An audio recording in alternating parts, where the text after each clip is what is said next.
Bien optimismo el mga alto oficiales de la ciudad de Zamboanga con el resulta del campaña del presidente Rodrigo Duterte contra el droga y criminalidad na entero país. Asigun pa con el chairman del Committee on Peace and Order del Consejo, Consejal Jerry Perez, ele confianza con el menorado del crimen que tiene que hace siempre na droga prohibido.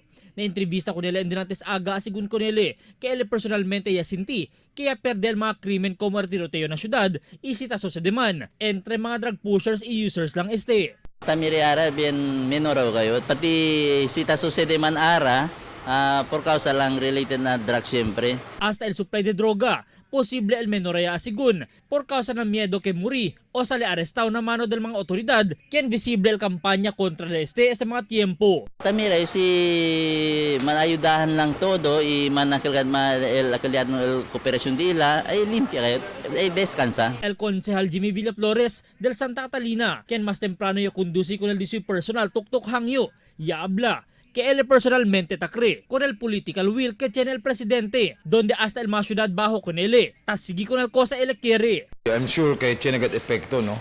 Just a matter of how to sustain it. Kita man surrender, tiene operation tukang, so tan cooperate man tayo ang mga users. Asigun pa con él, necesita lang kayo al continua con este y hindi sirvi como ningas kugon lang, como cosa tapasan na otro mga liderato. Iyo takreo que puede kayo da minora. Man-sustain lang kami con ese. Este tiempo, ya tiene total de 103 el tamuri mga persona envuelto na droga na internasyon. Después sinta si Duterte este lang Hunyo na syudad.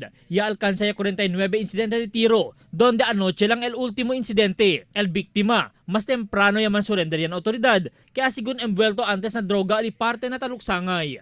Albert Luna, Dateline Zamboanga.